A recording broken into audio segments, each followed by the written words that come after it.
3 statewide things. I mean, we cast a broad net and we got nothing back. And so Yeah, I've seen your. I was real disappointed when I realized that I'd spent about $1,000 trying to get the word out and hopefully get a bunch of people applying and got none. So if we go to hire again in the future sometime, I'm gonna rethink how we did that and how we can get a better return on our advertising dollar. I don't know if that's maybe going through some of the JUCOs to have students that in these fields or something like that. So something to think about, I guess, for me.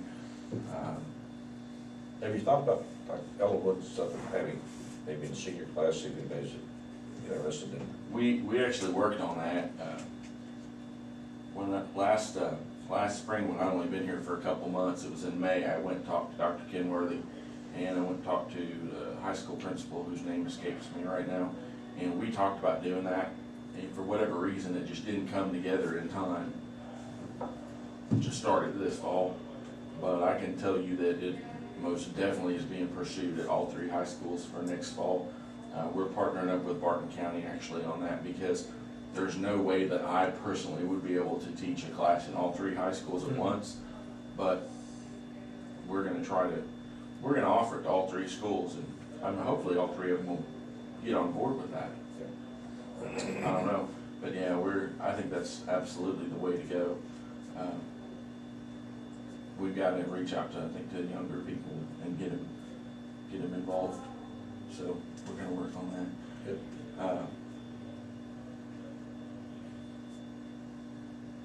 There's one other thing I was going to bring up too. We've applied to the state for a grant right now, and I may have mentioned this before. It's called a hazard mitigation plan. Where you're familiar because you get a lot of phone calls about it, but it's basically a plan that is all encompassing all the hazards in the county, whether it be animal disease, terrorism, tornadoes, floods, anything that addresses how we deal with all those issues.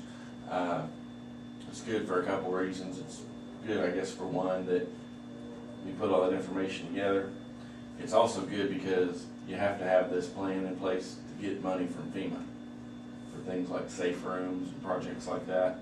So we have sent out proposals to the companies in the state that are capable of doing this, writing this plan, because it's something that's above our heads locally. It costs about $35,000 or $40,000 to get one of these plans done. It's a long process, and but the state right now is paying for anybody that wants to write one. They're going to pay for it, because after the tornadoes, they feel it's pretty important. There's 3 contractors in the state that have the ability and the education to do these, and we've contacted all 3 of them, and we've decided on the one that we think is going to be best for us. And that's just kind of based on, I mean, obviously it's not based on money, because it's not costing us anything anyway, but it's based on what peripherals what they can do to give us, to make this easier for us. And like the one that one of them they just do the plan, give you 2 copies, and that's it. The one we picked, they do your plan, and they also put your plan on a website and give you access to it, where in the future, next year, if somebody puts a new gas pipeline in or a biodiesel plant or something, rather than having to call the company and having to pay them to update our plan, we can get in there on the internet ourselves with their guidance, and we can update it ourselves. So over the next 6 months or so, we'll be having some public meetings and stuff like that in all the towns in the county, where people can offer comment or suggestion or whatever while we draw that plan up. So. When is this mock disaster things and plans for? In October? The capstone in Wichita. Yeah. It's October 12th through the 16th, I want to say. And we haven't really talked about it a lot because it was an annual event. This year, with everything we have going on out there for us, I don't know if I'm sending anybody or not this year. So there is some There's training for other people, law enforcement, county road departments, things like that. Even there's a class that they're putting together, and I don't have the dates on it yet, for elected officials during that week, if anybody had a week to go to Wichita. You're up for that, and it's just kind of about disaster response and things like that. But I honestly haven't been probably as involved in it this year as I will in the future, just because I can only do so much. Was this the one that may have a mock drill out in this area or something? Well, what they're gonna do, they're gonna simulate what would happen if something major happened in Wichita. And basically, they're gonna simulate the ripple effect. How far out would that affect our hospital, for example? You know, would there be a potential that could have enough people hurt in a disaster in a big city like Wichita, where the ripple effect, eventually they would get to filling up the hospitals and say, we need to send 5 patients to Stafford. And I think that there will, even if there's no actual physical activity out here as far as a helicopter or anything like that, there will at least be a phone call, I'm sure, that says, if this really did happen, how many patients could you take? And I talked to Todd from the hospital, called me the other day and said that they're talking about landing a Black Hawk out here. I didn't understand the why or anything like that. Yeah, it was maybe, maybe not, maybe. But yeah, he called me.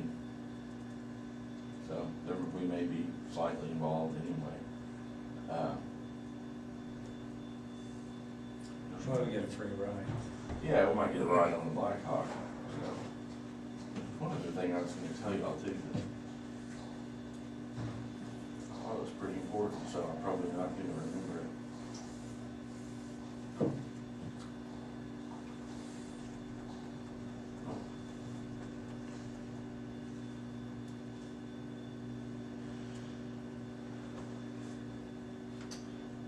Can't remember. Figures. Well, as soon as you get out the door, I down thought it was the my problem. down the I'll hall. back, I'm sure I'll remember. It will still be here. So, thinking maybe it wasn't that important after all, but. Oh, I really do feel like there's something else I was gonna tell y'all, but, oh, I remember what it was. Started an EMT class last Monday. That was one of the big things that I said I wanted to do when I got here, is get some more local people. Right now we have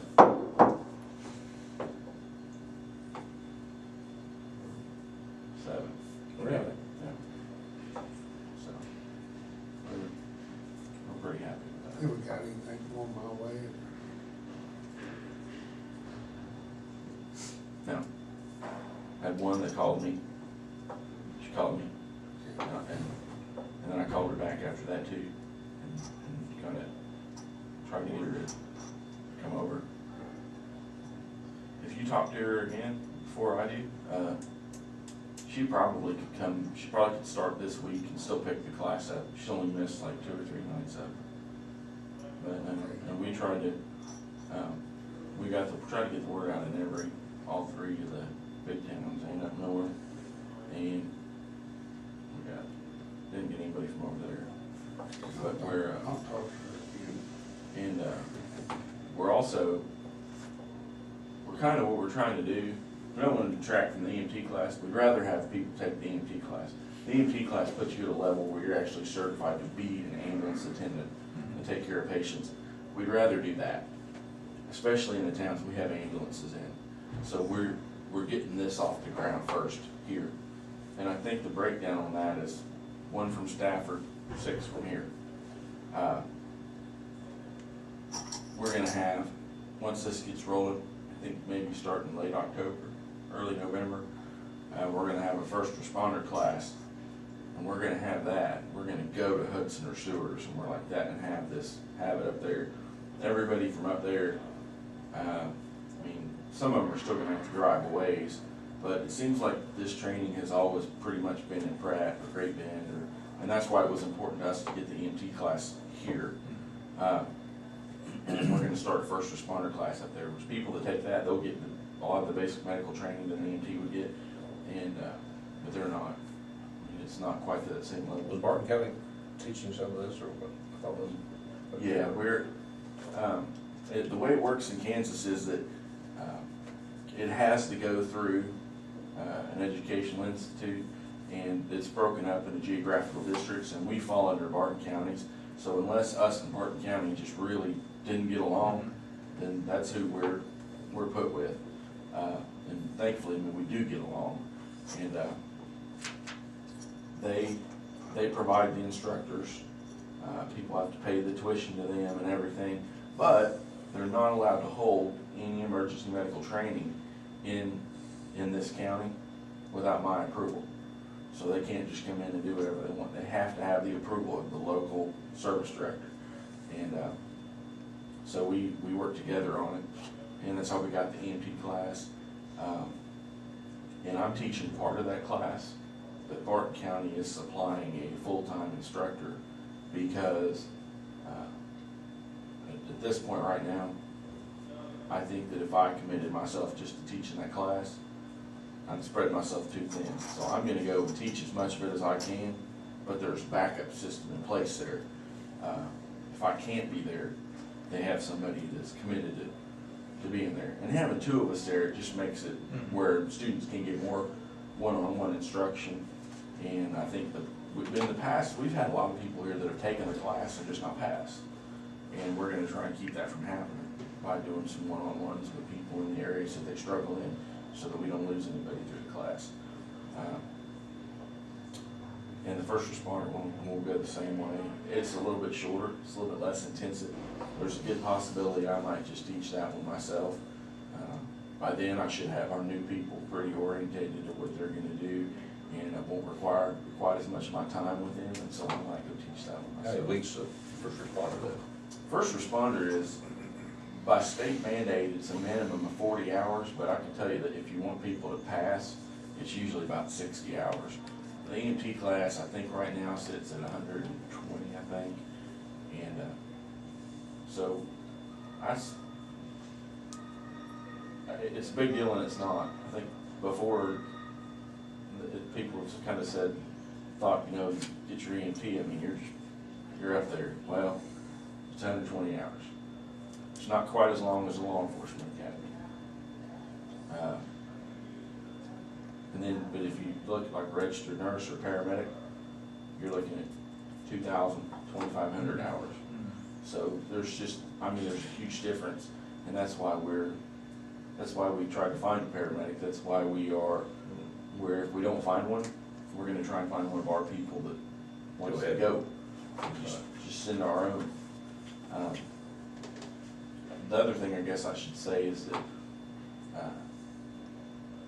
the cost to us, even involving Barton County, the cost to us for putting somebody through a class is so small, because the state right now has a grant program where the individual agrees to volunteer for the ambulance service 20 hours a month for 1 year. And if they'll agree to do that, the state will pay, it's a set dollar figure. For EMT, it's $815. Well, the class in Barton County costs like $848. So when it's all said and done, it really, Yeah, It really we used to, one time we paid for half and they paid for half. yeah, and like what I'm doing is when we're talking about just a few dollars outside of the state grant, Yeah. I'm picking that up too, and I'm just telling the same deal. You volunteer for a year, it doesn't cost you anything. We'll waive the whatever we pay. They sign an agreement to that or something, yeah? Yeah, and we've got all the agreements on file in the office.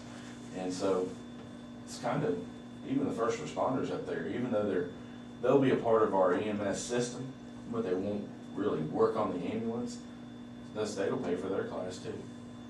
And it's kind of, the dollar figure set, so in the EMT class, we come out of pocket about 40, 50 bucks a person.